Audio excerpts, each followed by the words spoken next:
Kita berjalan ke tempat yang lebih tinggi, amin? Silakan duduk, selamat pagi jemaat sekalian semua. Ini salah satu lagu favorit saya. Tetapi ada banyak lagu favorit saya, jadi bukan hanya ini saja ya. Ini salah satunya. Tapi seperti tadi dikatakan oleh Diaken Jaya, kita ada Humnoi baru. Sengaja depannya dikasih sedikit agak beda ya, biar sekilas langsung kelihatan yang baru. Dan ya kita menjaganya. Yang tadi katakan, mari kita jaga, jangan dibanting-banting, jangan dijatuh-jatuhin. Tetapi lebih penting lagi kita menikmatinya. Jemaat harus banyak bernyanyi. Ya, banyak bernyanyi. Ada salah satu ciri khas orang Kristen yang Alkitabiah, ada lagu dalam hatiku. Dan ya jemaat yang biru ini seperti biasa, kita untuk pemakaian jemaat, Anda mau ambil yang pribadi, boleh ya, yang merah nanti Anda bisa beli. Oke, naik ke tempat yang makin tinggi. Untuk itu kita perlu belajar firman Tuhan, supaya kita semakin mengenal kehendak Tuhan, mengenal Tuhan itu sendiri. Mari kita buka Alkitab kita, jemaat sekalian, Bapak Ibu Saudara yang kasih dalam Tuhan, di dalam Matius pasalnya yang ke-26. Kita mau lanjut lagi. Terakhir kita membaca bagaimana Tuhan Yesus di Taman Getsemani, di mana dia diperas, dia ditekan, ya, dan dia menang.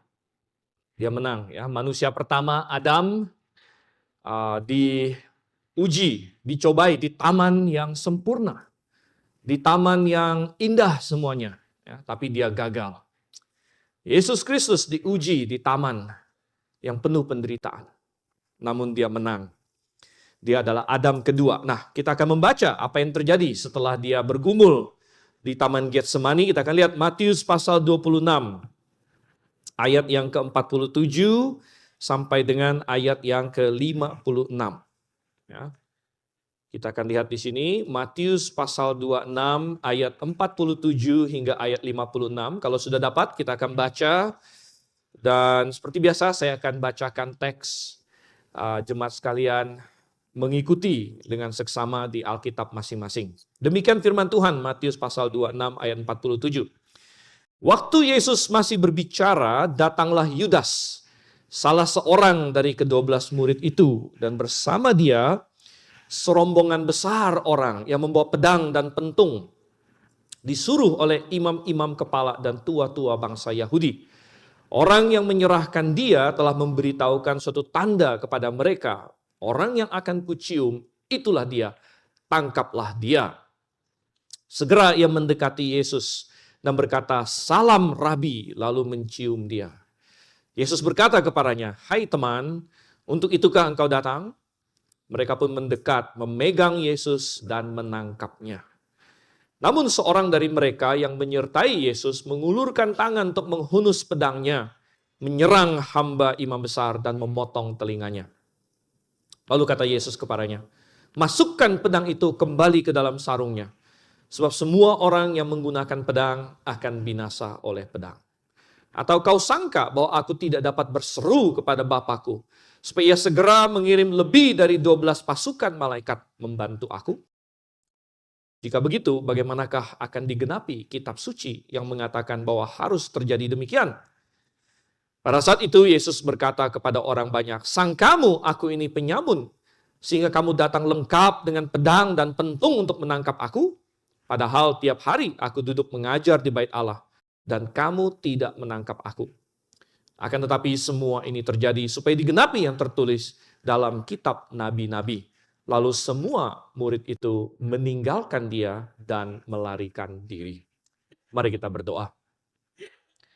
Bapa di surga, kami telah membaca firman-Mu yang dengan akurat dan benar menceritakan kepada kami apa yang terjadi ribuan tahun yang lalu. Ketika Engkau datang sebagai manusia dalam pribadi Yesus Kristus. Engkau ditangkap, Engkau mati bagi kami, Engkau bangkit kembali. Dan Tuhan, kami membaca satu perikop pendek yang telah Engkau inspirasikan dan Engkau catatkan untuk menjadi pelajaran, menjadi nasihat bagi kami. Nah, Engkau yang kiranya menolong, menerangi hati dan pikiran kami, supaya kami memahami, dan bukan hanya memahami, tetapi firman-Mu itu tertanam dan berbuah dalam hidup kami. Kami berdoa, kami mohon ini dalam nama Yesus Kristus. Amin. Bapak Ibu Saudara yang kasih Tuhan, satu hal yang indah ketika kita belajar Alkitab, sebagaimana yang firman Tuhan katakan bahwa seluruh kitab suci, baik itu hukum, nabi-nabi, Mazmur, semuanya, Yesus berkata berbicara tentang Dia, tentang Yesus Kristus. Mestinya, bagian Alkitab manapun yang kita pelajari, kita mesti bisa melihat Yesus di dalamnya. Satu hal yang indah adalah ketika kita mempelajari Injil, ini tidak sulit. Mungkin kalau kita mempelajari kitab-kitab lain, kita mau melihat di mana Yesus dalam kitab Kejadian. Dia ada di sana. Dia adalah binatang yang domba yang menggantikan Ishak. Dia adalah bahtera dan banyak lagi. Yesus ada di sana, Yesus ada di Keluaran, Yesus ada di Imamat. Tetapi kalau Injil, mungkin kita tidak perlu mencari terlalu sulit. Karena Injil memang sudah langsung memaparkan Yesus Kristus. Langsung menceritakan tentang Yesus, saudara yang kasih Tuhan. Dan satu hal tentang Yesus yang kita temukan di dalam Injil adalah bagaimana dia begitu berbeda dengan semua yang lain. Dia berbeda, saudara. Dia adalah Allah. Dia adalah manusia yang tidak berdosa. Dia kudus. Tidak heran bahwa ketika dia berjalan di muka bumi ini, dia selalu mengundang reaksi dari orang. Kalau Anda bertemu dengan Tuhan Yesus, tidak mungkin Anda netral. Hanya ada dua kemungkinan. Yang satu, Anda tersungkur di bawah kakinya. Dan Anda mengaku seperti Petrus mengaku. Ketika awalnya dia melihat ini seorang guru biasa yang meminjam perahunya untuk berkhotbah. Namun setelah Petrus mendengar Yesus berkhotbah, kemudian sesudah itu Yesus bilang sama dia, pergi ke sana, lemparkan jala. Petrus berpikir, saya adalah nelayan, ini anak tukang kayu, suruh saya lempar jala.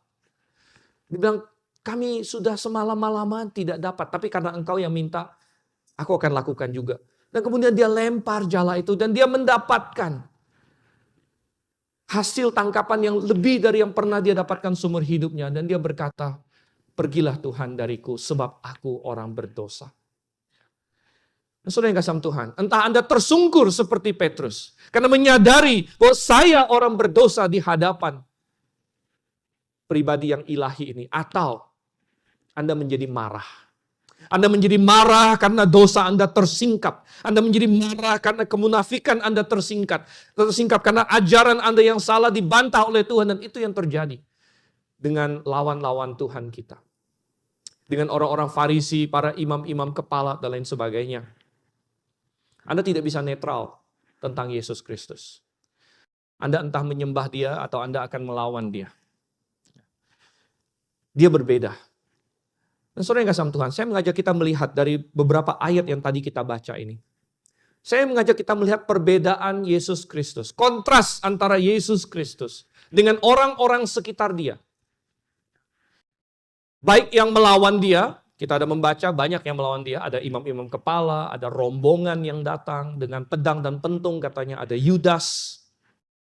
Bagaimana Yesus berbeda dari mereka, tapi bukan hanya mereka, tapi Yesus juga berbeda dari bahkan orang-orang yang mengikut dia, yang katanya adalah murid-muridnya. Kita membaca ada Petrus, ada murid-murid yang lain, dan lain sebagainya, tetapi Tuhan kita berbeda sama sekali. Dan saya ingin mengajak kita melihat perbedaan mereka dari lensa pemahaman. Ada hal-hal yang Tuhan kita pahami, tetapi orang-orang ini tidak paham. Lawan-lawannya tidak pahami. Bahkan murid-muridnya pun tidak paham. Tetapi Yesus paham dengan luar biasa. Oleh karena itu saya memberikan judul khotbah saya pada hari ini. Dunia tidak mengerti. Apakah kita mengerti?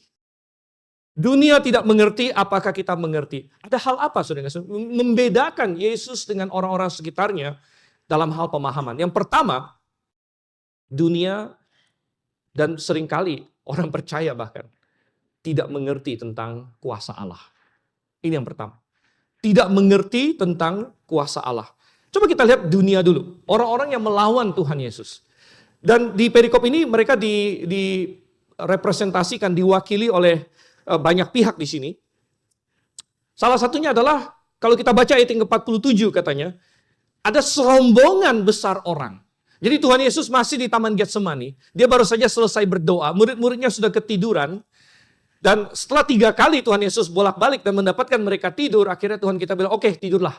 Tapi tidak lama kemudian, ayo bangun, sebab waktunya sudah tiba. Dan tiba-tiba datang serombongan katanya. Serombongan besar orang yang mau pedang dan pentung. Disuruh oleh imam kepala dan tua-tua bangsa Yahudi. Dipimpin oleh Yudas di sini. Mereka datang untuk menangkap dia. Tapi perhatikan, serombongan besar, saudara.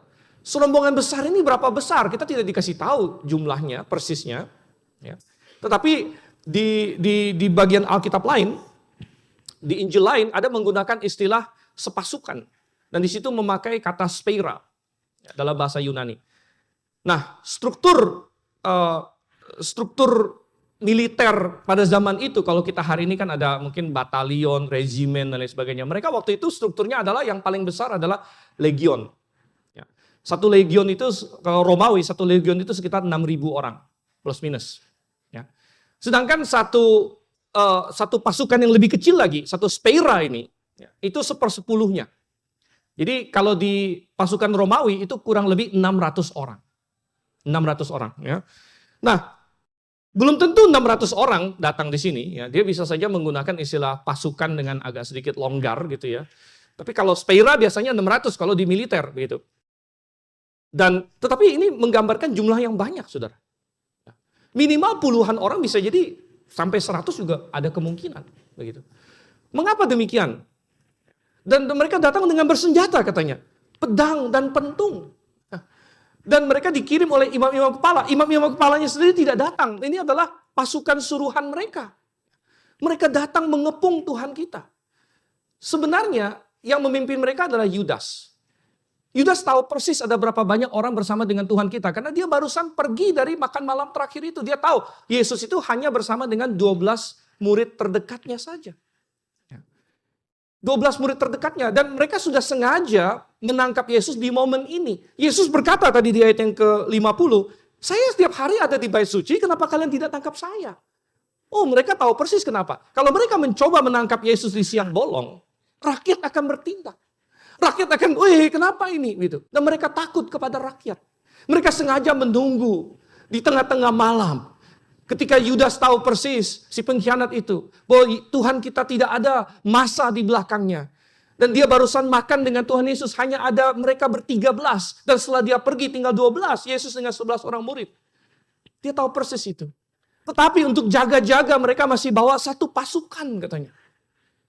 Mungkin mereka tahu bahwa Yesus ini punya kuasa yang aneh-aneh gitu kan. Yang mereka pikir, ya mereka bilang itu dari kuasa Beelzebul lah dan lain sebagainya. Mereka takut Yesus bisa bikin ini, bikin itu. Ya. Jadi mereka kirim banyak orang supaya pasti tertangkap. Oh tetapi saudara yang kasih Tuhan, betapa mereka tidak mengerti kuasa Allah. Betapa mereka tidak mengerti kuasa yang dimiliki oleh Yesus Kristus. Mau seberapa banyak pun orang yang mereka kirim, kalau Yesus tidak mau ditangkap, dia tidak akan bisa ditangkap. Di dalam Injil Yohanes, Tuhan kita pernah berseru, aku sendirilah yang menaruh nyawaku. Aku menaruhnya, aku bisa mengambilnya kembali. Saudara yang kasih Tuhan, kalau kita baca di Injil Yohanes bahkan, ketika mereka datang mengepung dia, dan Yesus bertanya, siapa yang kalian cari? Dan mereka berkata, Yesus, kami mencari Yesus. Dan Yesus menjawab dengan satu kata, 2 kata. Dalam bahasa Yunaninya 2 kata, yaitu ego eimi. Artinya aku adalah aku. Ego eimi, aku dia. Dan Injil Yohanes mencatat waktu Tuhan mengatakan hal itu, yang adalah pernyataan keilahian. Karena ego eimi adalah terjemahan yang sama di dalam Keluaran 3 ayat 14. Ketika Musa bertanya, Tuhan, engkau mengutus aku kepada orang Israel. Kalau orang Israel bertanya, siapa nama Tuhan yang mengutus kamu? Siapa nama Allah itu? Apa yang harus aku jawab? Dan Tuhan berkata dalam bahasa Ibrani, Ehyeh Asher Ehyeh, aku adalah aku. Yang diterjemahkan dalam bahasa Yunani, Ego Eimi. Sehingga ketika Yesus mengatakan Ego Eimi, dia sedang mengklaim bahwa dia adalah Yehovah yang muncul kepada Musa pada waktu itu. Dan Injil Yohanes mencatat bahwa ketika Yesus menjawab seperti itu, semua orang jatuh katanya. Pasukan yang kita nggak tahu berapa puluh orang, mungkin berapa ratus orang itu jatuh dan mundur. Oh, kalau pada saat itu mereka mau kabur, ya bisa kabur. Saudara. Kalau saat itu Tuhan Yesus berkata, ayo serang, mereka bisa serang. Tapi tidak. Ya. Oh, mereka tidak mengenal kuasa Allah. Mereka pikir mereka bisa menangkap Yesus katanya. Yudas berkata, yang aku cium, itu dia, tangkap dia, pegang erat-erat, jangan sampai kabur. Oh saudara, mereka pikir mereka bisa tangkap, pegang Yesus, padahal tangan kekuasaan Yesuslah yang sedang memegang alam semesta ini. Yang sedang memegang supaya bumi tetap pada orbitnya, dan matahari tetap pada jalurnya, dan bulan dan bintang-bintang tetap bergerak, dan atom-atom dan semua reaksi kimia masih terus berlangsung di dunia ini. Tangan dia yang sedang memegang itu. Dan betapa beraninya Yudas berkata, aku cium dia, kalian tangkap dia. Tangkap dia. Jangan sampai dia lepas. Jangan sampai dia lolos. Saudara, mereka tidak mengerti kuasa Tuhan. Tetapi sayangnya bukan hanya dunia yang tidak mengerti kuasa Tuhan. Seringkali orang percaya juga tidak mengerti kuasa Tuhan. Dan orang percaya di sini diwakili oleh satu, ya. Kalau kita baca di ayatnya yang ke-51, kita lihat di sini. Dikatakan, namun seorang dari mereka yang menyertai Yesus mengulurkan tangan untuk menghunus pedangnya, menyerang hamba imam besar dan memotong telinganya. Mungkin karena sesama rasul, Matius tidak mau tulis namanya siapa di sini. Tetapi ternyata dari Injil lain kita sudah dibocorin juga. Siapa maksudnya? Seorang yang menyertai Yesus. Ya. Adalah Petrus, saudara yang kasih Tuhan. Ya. Ini adalah Petrus. Ya. Petrus, si pahlawan. Seringkali pahlawan kesiangan dia. Ya. Si rasul paling pemberani. Yang pernah berkata kepada Yesus, sekalipun aku mati, aku tidak akan menyangkal engkau. Dan pada saat ini sepertinya dia merasa, inilah saatnya menunjukkan keberanian saya. Inilah saatnya saya membuktikan kepada Tuhan. Sekalipun kita di outnumber, ya, entah berapa puluh orang, berapa ratus orang, dan kita di sini hanya 11 orang. Inilah saatnya membuktikan, saya rela mati untuk Tuhan. Cabut pedang, ayo kita berperang. Dan saudara yang kasih Tuhan, ya. Tuhan tegur dia. Kita membaca katanya dia menyerang hamba imam besar. Nah ini juga dari Injil lain kita dapat gambaran yang lebih full. Kalau Anda belum pernah baca, Anda nanti cek ya, Markus, Lukas, Yohanes. Hamba imam besar ini kita dikasih tahu namanya, bahkan namanya Malkus. Dan kemudian waktu Petrus menyerang dia katanya, kena, tapi kena sedikit. Ya, untung kena sedikit. Ya, kalau kena sampai lehernya, wah pusing juga. Kena telinganya. Dia babat, ya mungkin dia incar lehernya, kena telinganya. Telinganya jatuh, putus. Dan luar biasanya, Yesus mengambil telinga itu, truk, ya, sembuh. Saya tidak paham kalau Malkus masih mau tangkap Tuhan Yesus. Saya tidak paham itu. Bayangkan, orang yang mau kamu tangkap ini, tiba-tiba telinga kamu dipotong orang. Lalu dia ambil, dia colokkan gitu ya. Lebih hebat dari IGD dijahit, saudara. Saya udah di IGD, ya capek juga kalau ke IGD, gitu kan. Jahit-jahit segala macam. Ini lebih hebat dari itu. Saya tidak paham kalau Malkus masih mau menangkap Tuhan kita. Itu yang terjadi. Tetapi Tuhan Yesus menegur Petrus, Petrus, sarungkan pedangmu. Kalau kamu mau mengandalkan pedang, kalau kamu mau hidup dari pedang, kamu akan mati oleh pedang. Dan Tuhan kita memberitahu Petrus, Petrus, kamu itu tidak paham. Kamu pikir kamu sedang membela aku. Kamu pikir bahwa aku memerlukan kamu untuk menarik pedang, dan ini kamu tidak paham. Kamu tidak paham kuasaku. Kamu pikir aku tidak bisa. Berseru kepada Bapakku dan dia segera mengutus katanya lebih dari 12 pasukan malaikat. Saudara, tadi kita bilang pasukan malaikat. Yang datang ini katanya tadi kan saya bilang dari bahasa Yunani speira. Itu 1/10 dari satu legiun. Sekitar 600 orang kalau di militer. Istilah yang Tuhan Yesus pakai di ayat yang ke-52 di sini. Ya, bahwa ia segera mengirim lebih dari 12 pasukan malaikat membantu aku. Kata pasukan di situ dari kata legiun, saudara. Yang satu legiun itu 6.000 orang kalau dalam militer Romawi. Jadi ini datang satu pasukan kecil, speira. 600 orang. Tuhan Yesus bilang, saya punya legiun. 6.000 orang kalau legiun Romawi. Dan bukan cuma satu legiun, berapa? 12 legiun, lebih dari 12. Berapa itu? 12 kali 6.000 berapa? 72.000. Kita bisa membayangkan malaikat-malaikat di sorga yang mungkin selama 3,5 tahun sudah gregetan dengan manusia. Yang melihat Tuhan kita ditolak dari satu kota ke kota lain. Yang melihat bagaimana dia dihina, bagaimana dia, padahal ini adalah Tuhan mereka. Ini adalah pribadi yang ketika dia di sorga, duduk di atas tahta dan semua malaikat tersungkur. Dan saudara, malaikat-malaikat ini menyaksikan Tuhan kita merendahkan dirinya menjadi seorang bayi.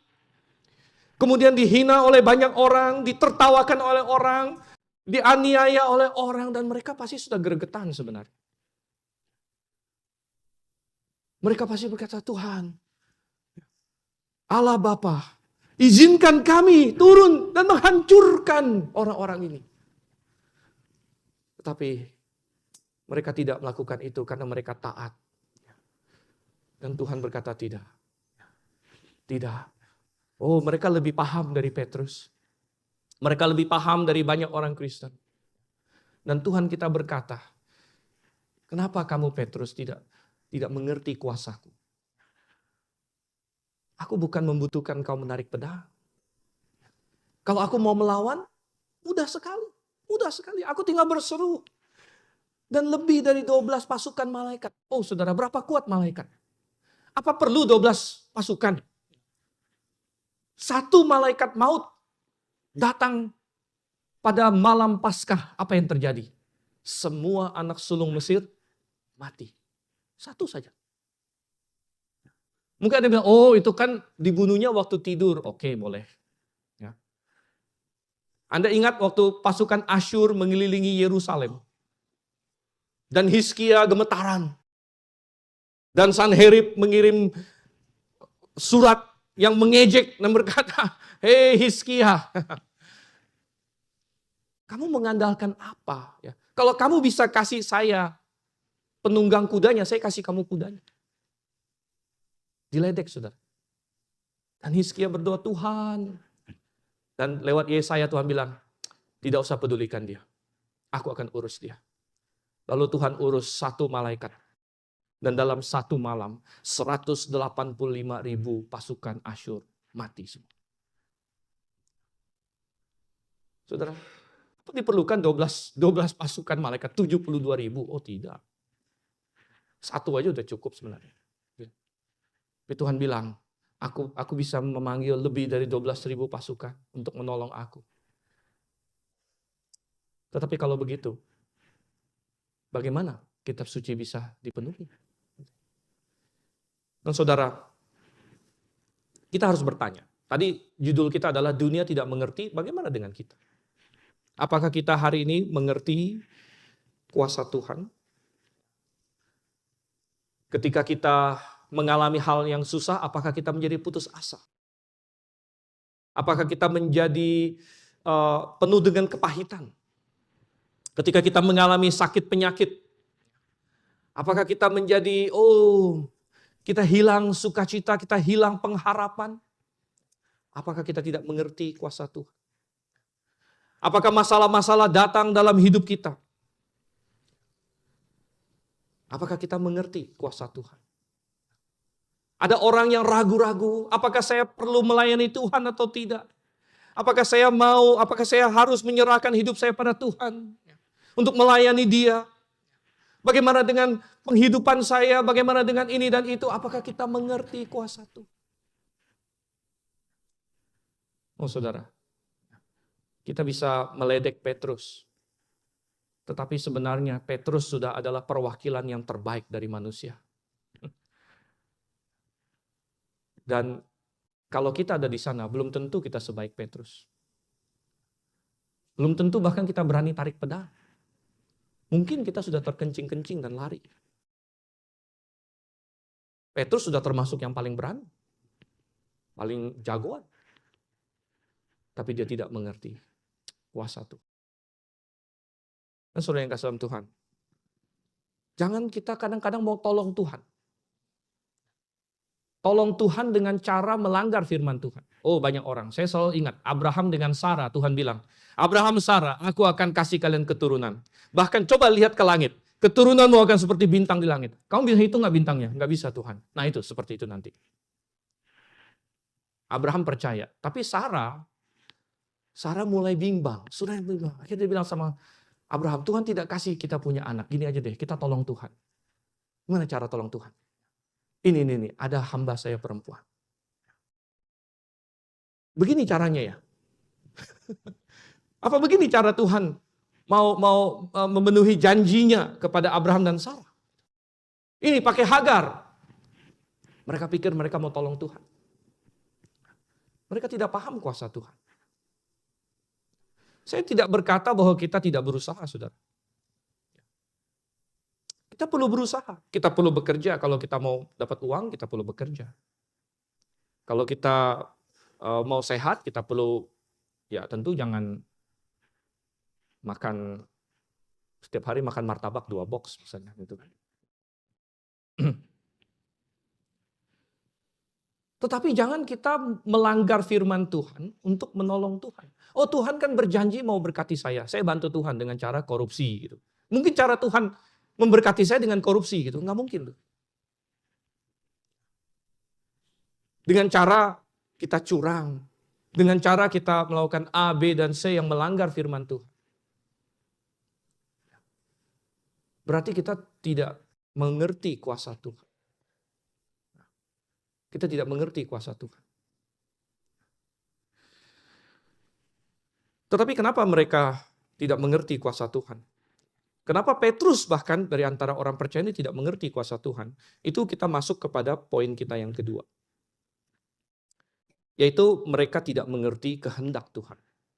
Nah ini yang kedua. Ya. Mereka tidak mengerti kuasa Tuhan. Yesus paham benar. Yesus paham. Dia punya segala kuasa di sorga dan di bumi. Mereka tidak paham. Mereka tidak paham karena nomor 2, mereka tidak mengerti kehendak Tuhan. Sedangkan Yesus sangat memahami kehendak Bapaknya. Bahkan di Taman Getsemani, dia sudah berkata, kalau mungkin biarlah cawan ini berlalu. Tapi janganlah kehendakku, tapi kehendakmu. Saudara, kadang-kadang kita salah memahami kuasa Tuhan. Karena orang berpikir kalau Tuhan berkuasa, ya mestinya dia akan melewatkan saya dari kesusahan ini. Tetapi Yesus adalah contoh yang persis bahwa kita harus memahami kehendak Tuhan plus kuasa Tuhan. Tidak cukup memahami kuasa Tuhan, kita harus memahami kehendak Tuhan. Bahwa Tuhan penuh kuasa, bahwa Tuhan lebih besar dari segala-galanya. Tuhan lebih kaya, Tuhan adalah pemilik setiap ons emas di bumi ini. Bukan berarti bahwa kita tidak akan mengalami tantangan. Tidak berarti bahwa kita tidak akan mengalami kesusahan. Yesus adalah contoh yang sejati. Dia memiliki segala kuasa di tangannya. Namun adalah kehendak Bapaknya bahwa dia harus meminum cawan itu. Sehingga dia berjalan terus. Saudara, contoh orang dunia yang tidak mengerti kehendak Tuhan ada di dalam teks ini. Yang paling jelas adalah Yudas. Coba kita lihat. Oh Yudas, betapa sayang saudara. Kita lihat ayat yang ke-47. Kita lihat di sini. Waktu Yesus masih berbicara, datanglah Yudas, salah seorang dari ke-12 murid itu. Wow, saudara. Yudas diperkenalkan, salah seorang dari ke-12 murid itu. Suatu jabatan yang begitu tinggi, andai dia tahu, saudara. Tetapi di ayat yang ke-48, sebutan dia menjadi berubah. Sebutan dia menjadi apa? Orang yang menyerahkan dia. Orang yang menyerahkan dia. Betapa suatu kejatuhan, betapa suatu perubahan. Andai kata Yudas mengerti kehendak Tuhan untuk dirinya. Tuhan Yesus pilih 12 orang murid untuk menjadi rasul, untuk menjadi tiang penopang, untuk menjadi soko guru jemaat awalnya. 12 orang ini bahkan saudara di dalam Matius pasal 19. Waktu Petrus bertanya kepada Tuhan, Tuhan kami sudah meninggalkan segala-galanya, apa yang akan kami dapatkan? Dan Tuhan Yesus bicara umum. Setiap orang yang meninggalkan ayah, ibu, rumah dan segala macamnya akan menerima 100 kali lipat, Tuhan bilang. Dan untuk 12 rasul dia berkata, untuk kalian ini, kalian akan duduk di atas 12 tahta menghakimi 12 suku Israel. Itu janji Tuhan.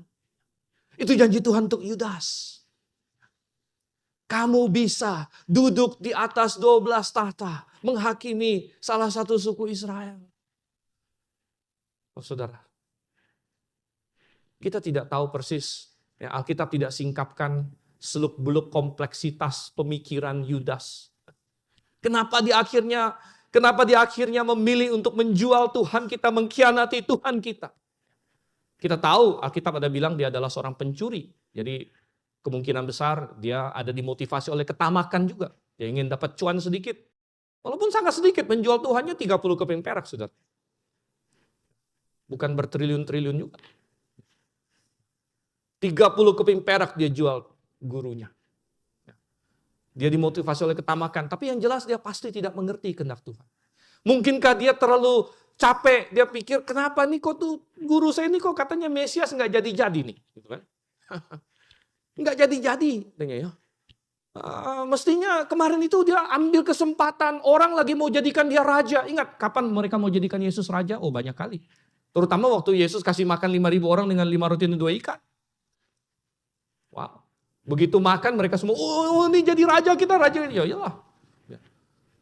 Rupanya money politik itu dari dulu, saudara. Bukan cuma di pemilu kita aja, gitu kan. Siapa yang bisa janjikan? Wah, ini MBG beneran, saudara, itu waktu itu ya. Bergizi gratis, bergizi roti dan ikan, gitu kan. Gratis lagi. Wah, mereka makan, langsung mereka bilang, kita jadikan Yesus raja. Kalau raja bisa tiap hari kasih kita makan gratis ya, siapa nggak mau, gitu kan. Yesus tidak mau. Sengaja Yesus khotbah yang keras waktu itu. Sampai mereka semua kabur. Mungkin Yudas berkata dalam hatinya, aduh katanya mau jadi Mesias. Saya ikut dia mau jadi Mesias. Saya bakal jadi menteri apa nih. Nggak jadi. Ini kesempatan baik kok nggak diambil. Mungkin itu pemikiran dia. Mungkin dia bertaruh bahwa kekuatan imam-imam kepala ujung-ujungnya akan lebih besar dan mereka akan menang. Tapi yang jelas saudara, Yudas tidak memahami kehendak Tuhan. Tidak memahami kehendak Tuhan bahwa Yesus datang pertama kali untuk menderita. Bahwa kerajaannya akan menyusul sesudah itu. Dan dia tidak memahami kehendak Tuhan bagi dirinya sendiri. Oh, padahal dia bisa menjadi salah satu rasul. Yang suatu hari kita akan, mungkin ke sorga kan kita akan ketemu banyak orang, saudara. Kita akan cari tokoh-tokoh dalam Alkitab, benar nggak? Mana sih Bapak Abraham? Mana sih Daud? Gitu kan? Mana sih Petrus, Paulus? Satu-satu rasul mungkin kita ini. Yang jarang-jarang kedengaran. Apa itu? Bartolomeus yang mana? Ya. Tapi saat ini tidak ada seorang pun dari kita akan cari, mana Yudas Iskariot? Karena dia tidak ada di sorga. Oh saudara. Tentu bukan hanya itu. Ya. Bukan hanya Yudas yang tidak paham. Murid-murid pada waktu itu tidak paham. Murid-murid pada waktu itu tidak paham kehendak Tuhan. Tadi kita sudah lihat Petrus ya. Dia pikir dia mau bela gurunya mati-matian. Ya. Tapi Petrus, saya bilang tadi, Petrus malah yang paling berani di antara semua murid-murid. Apakah murid-murid yang lain memiliki pemahaman juga? Tidak. Ya, kalau kita baca di ayat yang ke-56, ya, setelah Yesus ditangkap, ya, maka dikatakan lalu semua murid itu meninggalkan dia dan melarikan diri. Dan mereka tidak paham. Apa yang Yesus sudah berulang-ulang katakan kepada mereka bahwa aku harus ditangkap, aku harus mati, aku akan bangkit lagi pada hari ketiga, itu seperti masuk telinga kanan, keluar telinga kiri. Sampai dengan detik Yesus benar-benar bangkit, mereka tidak ada satupun yang mengharapkan itu. Mereka benar-benar seperti orang yang dibutakan. Mereka tidak paham. Padahal saudara, ini adalah kehendak Tuhan. Dan Tuhan sudah kasih tahu, aku akan menderita. Dan kita harus memahami bahwa di dalam Kristus, di dalam Tuhan, kadang-kadang Tuhan mengizinkan penderitaan dalam hidup kita. Kadang-kadang Tuhan mengizinkan kita mengalami pencobaan. Itu bukan karena Tuhan kurang kuasa. Bukan. Tapi ada kehendak Tuhan di situ. Ada hal yang Tuhan ingin capai melalui penderitaan itu. Yesus sudah jelas untuk menyelamatkan manusia. Dan banyak lagi yang lain. Oh, Paulus. Paulus kurang mengalami penderitaan apa, saudara? Padahal Paulus ada dalam kehendak Tuhan. Dia ada dalam kehendak Tuhan. Coba kita buka dalam Kisah Rasul waktu Paulus bertobat. Waktu Paulus bertobat, saudara. Kisah Rasul pasal 9. Ya. Waktu Tuhan suruh Ananias untuk berdoa, meletakkan tangan di atas Paulus. Saulus waktu itu masih namanya. Ananias pertamanya protes, Tuhan ini adalah orang ini penganiaya Tuhan. Oh benar Tuhan bilang, tapi dia akan bertobat. Dan Tuhan bilang di Kisah Rasul 9, ayat 15 dan 16. Namun firman Tuhan kepadanya, pergilah, sebab orang ini alat pilihan bagiku untuk memberitakan namaku di hadapan bangsa-bangsa lain, serta raja-raja dan orang-orang Israel. Aku sendiri akan menunjukkan kepadanya betapa banyak penderitaan yang harus ia tanggung oleh karena namaku. Aku sendiri akan menunjukkan kepadanya berapa banyak penderitaan yang harus ia tanggung. Jadi ketika Paulus berada dalam penderitaan, pada saat itu dia sedang berada dalam kehendak Tuhan. Dia sedang ikut Tuhan tapi dia menderita. Kenapa begitu? Karena itu adalah kehendak Tuhan bagi dia. Mungkin itu supaya dia tidak sombong. Paulus pernah berkata, Tuhan aku sudah minta pada Tuhan untuk mencabut duri dalam dagingku. Aku minta 3 kali kepada Tuhan, namun Tuhan bilang cukuplah kasih karuniaku bagimu. Dan itu adalah utusan iblis untuk menggocoh aku supaya aku tidak tinggi hati. Paulus. Luar biasanya kita membaca orang-orang yang Tuhan pakai dengan luar biasa dalam Alkitab. Seringkali adalah orang-orang yang Tuhan izinkan menderita. Coba Anda camkan itu. Hari ini kita mencoba setengah mati supaya tidak ada penderitaan sama sekali. Nah, saya bukan nyuruh kita sengaja menderita juga, saudara. Ya udah, saya mau menderita, nanti saya pulang dari sini berlutut aja turun ke bawah. Bukan itu maksudnya. Tetapi Anda lihat, Yusuf, Tuhan mau angkat dia jadi Perdana Menteri. Tuhan izinkan dia menderita belasan tahun sebagai budak. Daud, Tuhan mau pakai dia menjadi raja, menjadi nenek moyang Mesias. Tuhan izinkan dia luntang-lantung. Hampir mati berapa kali. Dikejar-kejar. Sampai dia berpikir, saya sudah pasti mati. Dia bilang sama Yonatan, hanya segini jarak antara aku dengan kematian. Tapi Tuhan izinkan itu terjadi pada dia. Untuk mempersiapkan dia. Tuhan mau pakai dia dengan luar biasa. Kadang-kadang kita alergi dengan penderitaan. Padahal penderitaan sering adalah tungku yang Tuhan pakai. Untuk memurnikan kita dan memampukan kita. Oh saudara, kita harus mengerti kehendak Tuhan.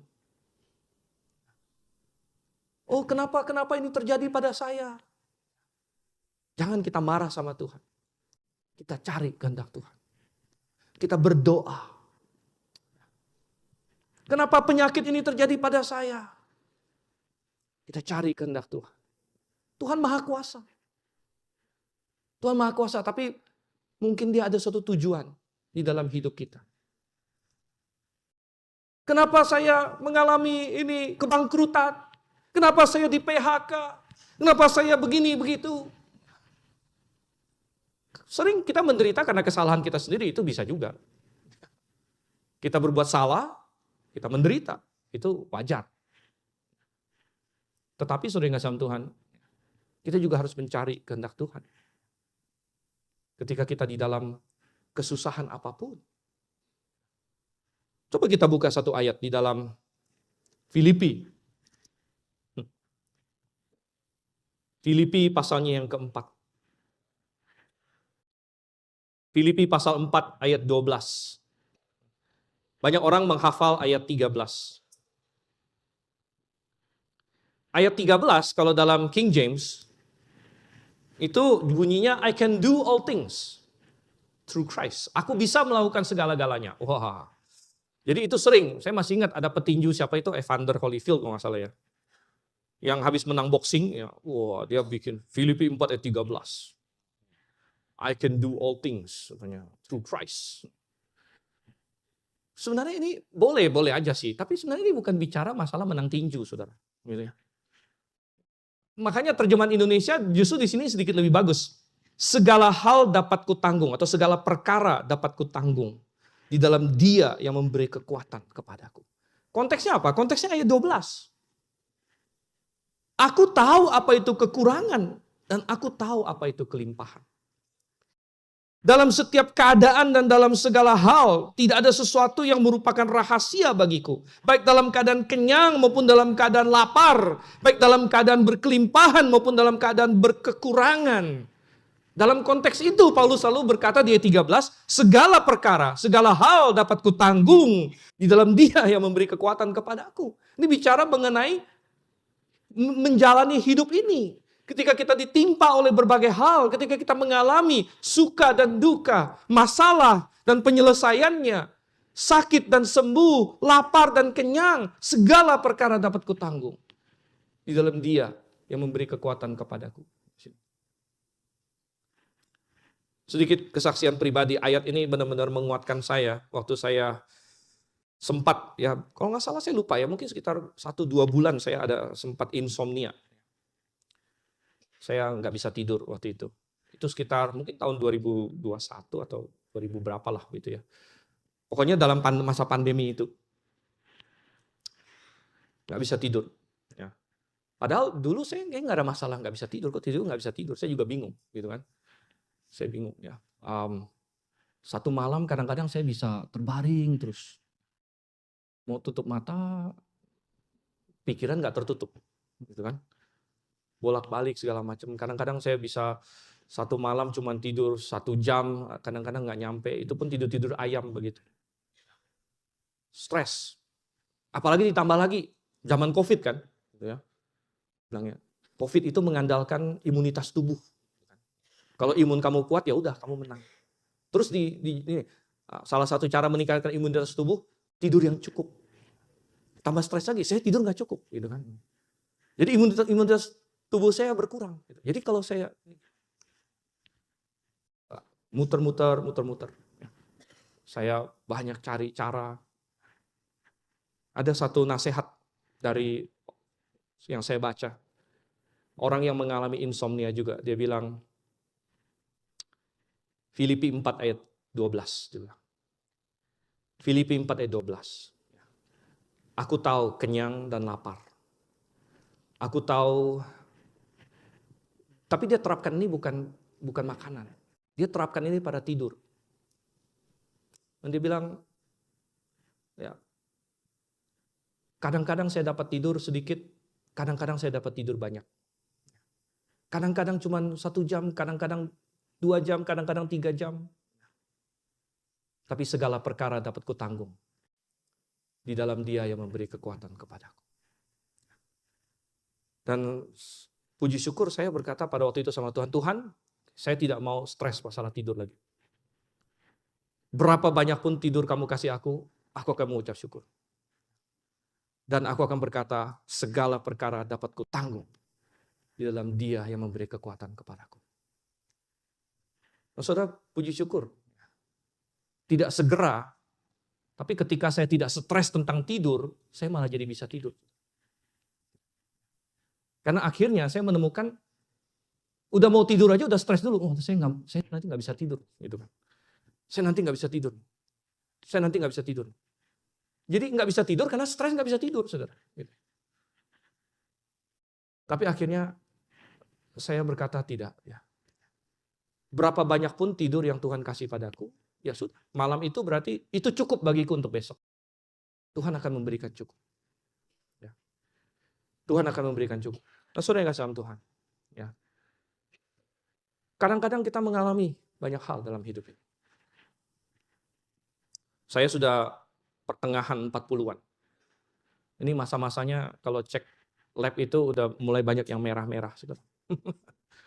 Wah, ini mulai di luar batas gitu kan. Ya. Batas segala macam. Ya. Kadang-kadang sebagai manusia kita bisa juga merasa, aduh kayaknya masih agak muda deh. Memudah-mudahkan diri gitu kan. Ya. Masih agak muda kok udah mulai resiko ini, resiko itu, segala macam. Ya. Tapi nggak apa-apa. Setelah saya renungkan lagi, ya, segala perkara dapat kutanggung di dalam Dia yang memberi kekuatan kepadaku.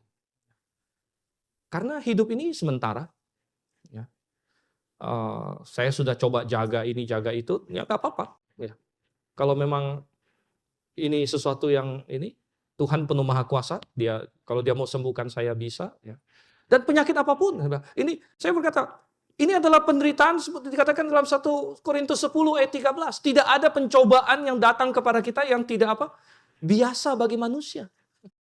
Saya bukan orang pertama yang mengalami ini, saya mungkin orang ke sekian miliar yang mengalami ini. Dan ada orang-orang yang kena jauh lebih parah lagi dari saya. Gitu. Ada orang-orang dengan diagnosis penyakit yang lebih parah lagi. Lebih muda lagi. Ada yang umur 20-an, umur belasan, ya kena leukemia, kena ini dan kena itu, sama Tuhan.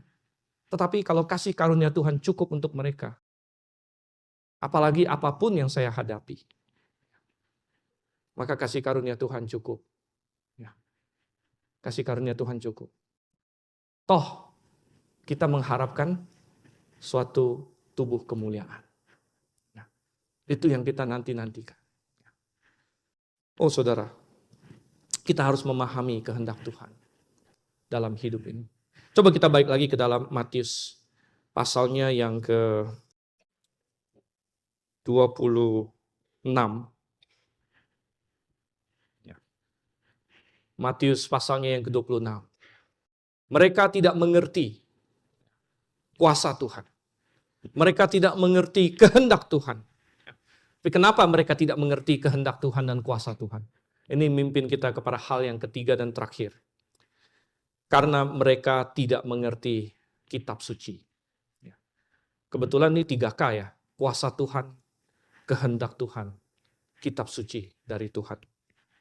Mereka tidak mengerti kitab suci, saudara. Berkali-kali Tuhan menunjukkan bahwa Dia melakukan segala-galanya berdasarkan kitab suci. Di ayat yang ke-54 Tuhan berkata, jika begitu bagaimanakah akan digenapi kitab suci yang mengatakan bahwa harus terjadi demikian. Ya. Di ayat 56, akan tetapi semuanya ini terjadi supaya digenapi yang tertulis dalam kitab nabi-nabi. Saudara, lawan Tuhan Yesus pada waktu itu adalah imam-imam kepala dan ahli-ahli Taurat. Ya. Anda tahu ahli-ahli Taurat itu dalam bahasa aslinya adalah gramateus. Secara literal adalah tukang salin. Ya, gramateus. Jadi gramateus, makanya dalam Alkitab kita saya terjemahkan ahli kitab. Di sini di LAI terjemahkan ahli Taurat. Mereka adalah orang-orang yang menyalin Alkitab. Waktu itu Alkitab itu nggak dijual seperti ini, saudara. Kalau Anda mau itu harus minta orang salin tangan. Jadi ada ahlinya. Ini mereka yang nyalin Alkitab untuk dikasih ke sinagog, untuk dikasih kemana-mana, mereka yang salin. Dan pada waktu itu mau baca Alkitab itu nggak segampang sekarang. Anda nggak bisa keluarin handphone. Oh, jangankan handphone, saudara. Belum ada handphone. Gitu kan. Nggak ada yang bisa dibawa begini. Anda mau baca Alkitab, Anda harus ke sinagog. Itu yang paling dekat sinagog atau ke bait suci di Yerusalem. Jadi siapa yang paling banyak baca Alkitab? Mestinya yang nyalin Alkitab gitu. Jadi yang nyalin Alkitab gitu kan. Dialah yang mestinya paling banyak baca Alkitab. Mestinya paling paham kitab suci. Tapi mereka justru melawan Tuhan kita. Imam-imam kepala, mereka yang ada di Yerusalem, di bait suci, di mana gulungan-gulungan itu tersimpan. Anda ingat bahwa ketika Musa selesai menulis hukum Taurat, Tuhan bilang, taruh di dalam tabut perjanjian. Kemudian taruh kepada imam Lewi. Dan mereka adalah orang-orang yang memiliki akses kepada firman Tuhan, tapi mereka tidak paham firman Tuhan, mereka tidak mengerti kitab suci. Mereka hanya menuliskannya tanpa memahaminya. Mereka membacanya tanpa memahaminya. Oh, sebaliknya Tuhan kita. Tuhan kita mengasihi firman ini, karena ini adalah firman Bapaknya. Dan kita baca di dalam Alkitab bagaimana Tuhan kita terus-menerus mengutip Alkitab. Luar biasa. Satu hal yang teknologi itu bagus, saudara. Tapi satu hal yang teknologi ambil dari kita adalah kita sering akhirnya mendelegasi segala sesuatu kepada teknologi, termasuk otak kita. Gitu. Saya takut makin banyak AI, makin banyak manusia mendelegasikan otaknya ke AI. Ini hati-hati. Ya. Kita pikir AI itu bagus, ya ada manfaatnya sih. Cuma nanti kita mendelegasikan, jadi nggak usah berpikir lagi apa-apa AI. Toto AI halusinasi Anda juga telan. AI itu masih banyak halusinasinya. Gitu. Contohnya, ya, dulu saya masih ingat, bahkan sampai sekarang, saya masih ingat nomor handphone SIM-mu yang lama. Karena zaman itu semua masih hafal-hafal handphone. Nomor telepon semua dihafal. Tapi orang sekarang, anak sekarang, saya rasa nomor handphone nggak ada yang dihafal lagi. Gitu ya. Dulu kita hafal nomor rumah kita dihafal, kantor, nomor daratnya kan, semua banyak yang harus dihafal. Sekarang siapa yang hafal? Nggak ada yang hafal. Semua kan ada di kontak. Gitu. Ngapain hafal? Gitu. Anda tahu sebelum Alkitab begitu gampang kita akses, tinggal buka handphone. Bagaimana orang mengakses Alkitab? Dia hafal. Dia harus baca, dia harus hafal. Ya. Supaya nanti kapan-kapan dia bisa tarik lagi ke dalam ingatan. Oleh karena itu Tuhan kita sering mengutip firman Tuhan. Ya. Tuhan kita memiliki firman Bapaknya dalam pikirannya. Dan dia selalu berkata, dia bisa mengutip, bukankah ada tertulis katanya. Tidakkah kalian baca? Dan nabi-nabi berkata demikian. Oh saudara, kita jangan sampai membiarkan kemudahan akses kita kepada firman Tuhan merampok kita dari kekayaan rohani, yaitu bagaimana kita harus memahami, menghafal firman Tuhan sehingga kita bisa memakainya dalam hidup kita. Dunia tidak mengerti kitab suci. Bagaimana dengan kita? Bagaimana dengan kita? Adakah kita mau membacanya? Adakah kita mengasihinya? Oh, maka kita akan tahu. Kita akan tahu kehendak Tuhan. Kita akan tahu betapa bahayanya banyak penyesatan di luar sana. Yang mengatasnamakan kuasa Tuhan juga banyak. Sekarang ada pengajaran bahwa oleh bilur-bilurnya kamu menjadi sembuh katanya. Sepertinya mengagungkan kuasa Tuhan. Tapi dia membuat klaim-klaim yang tidak ada dalam Alkitab. Kalau kamu orang Kristen, kamu pasti sehat katanya. Jadi kalau saya sakit berarti apa dong? Itu berarti saya bukan orang Kristen. Kalau kamu percaya Tuhan, kamu akan kaya raya. Jadi kalau saya miskin, saya nggak percaya Tuhan. Oh saudara. Lalu mereka berkata, iya itu kuasa Tuhan, itu kuasa Tuhan. Saya paham Tuhan sangat mampu. Tapi kamu tidak mengerti kehendak Tuhan. Karena kamu tidak mengerti firman-Nya. Kamu tidak mengerti firman-Nya. Oh, jangan kita bilang, hari ini nubuat sudah selesai. Tidak ada lagi orang bernubuat. Kenapa begitu? Karena firman Tuhan sudah selesai. Kamu jangan batasin Tuhan. Kalau Tuhan mau ngomong gimana? Saya tidak bisa membatasi Tuhan. Saya hanya mencoba memahami kehendak Tuhan. Sama seperti kita bisa berkata, kamu jangan batasin kehendak kuasa Tuhan. Kalau Tuhan Yesus mau kabur dari salib gimana? Ya tentu bisa, tapi kan sudah kehendak Tuhan bahwa dia akan naik ke atas kayu salib. Dan adalah kehendak Tuhan bahwa kita punya suatu dasar firman Tuhan yang kokoh. Kita punya Alkitab yang Tuhan sudah tutup. Tuhan bilang jangan tambahkan lagi, jangan kurangi lagi. Sehingga kita bisa berkata, saya memahami kitab suci, sehingga saya memahami kehendak Tuhan. Sehingga saya bisa berkata, ini bukan masalah kuasa Tuhan, saya paham kuasa Tuhan. Tapi adalah kehendak Tuhan bahwa dia sudah menghentikan karunia bernubuat. Begitu Alkitab ini selesai. Oh saudara. Maka kita akan terhindar dari kesalahan. Seperti murid-murid lakukan. Jangan sampai kita mau bela Tuhan dengan cara yang salah. Ada orang bela Tuhan dengan cara ngebom. Saudara. Wah itu salah sekali. Ngebom. Atau ngapain. Salah. Kita membela Tuhan. Dengan cara kita taat kepada Dia. Mengikuti kehendak. Amin saudara. Mari kita berdoa.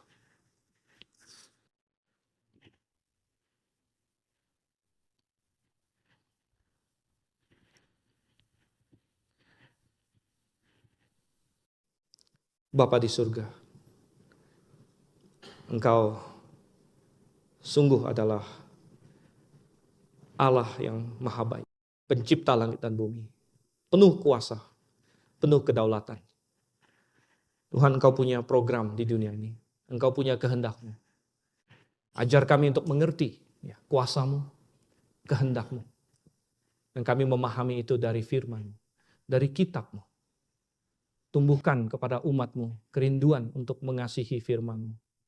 Agar kami semua mengerti semakin dalam lagi kehendak-Mu di dalam hidup kami. Dan kuasa-Mu dalam hidup kami. Pimpin kami Tuhan, pimpin jemaat. Kami berdoa dalam nama Yesus Kristus. Amin.